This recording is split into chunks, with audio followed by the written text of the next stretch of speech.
crazy situation going on over on Twitter/X, where when people now post pictures, there is a little button in the bottom right corner that says edit, and anyone can click that button and put whatever they want in there, essentially. It seems like there's really like no limitations. Maybe there's some, but like I said, it seems like not much, if any, limitations at all. But this is to say that people are going to other people's pictures and editing them to do NSFW stuff you could imagine, right?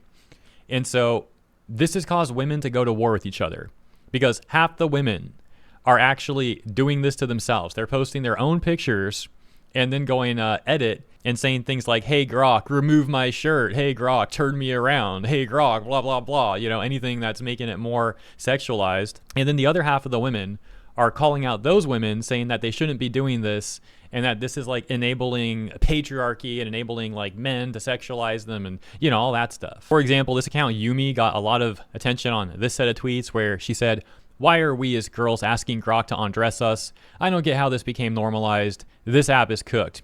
This also sends the message that it's okay for men to do the same. So they go ahead and do it under girls' posts without consent. That's the real problem. What's really funny is just a mere like 14 hours or so after Yumi made the tweet saying like, why are women doing this? She actually blamed men for it instead, completely contradicting her prior position.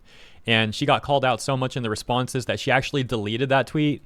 And people even predicted that it would be deleted. For example, this dude who completely called it. And as you saw, ultimately this concluded with her even locking the responses on the other posts that remain up. Now, of course, this entire situation, or trend, if you want to call it a trend, involves so many more women than just Yumi. This is not to like single her out, but I did find that contradictory behavior really comedic. Tectone would comment on the overall like general situation at large, saying literal thousands of OF women using Grok to post even more trashy photos of themselves. OF girls, oh my gosh, I can't believe all the men are doing this to us. Huh? Now look, obviously the great majority of people don't want their photos edited without their consent, let alone like publicly edited under their own pictures on their own account, right? That's totally understandable. I'm not talking about that. But there is another side to it where, as mentioned, you have these OF accounts where these women are posting these like bait pictures, intentionally trying to get people to edit them, and then when they have the edits going through, they're quote retweeting the edits, being like, oh my gosh, why are people doing this? And it's so obvious that they're actually not upset, that they're doing this on purpose, and then just trying to use it as like a manipulative way of trying to get attention on their OF slob content. And then on the other hand, as mentioned, you have some of the women like literally making the edits themselves, which, you know what, at least those ones are being honest about it, but then they're getting hate by the other women who are saying that they're just like enabling patriarchy or whatever. It's all quite a ridiculous situation, but let me know what you think about all this in the comments. Thank you for tuning in, and I'll see you in the next one.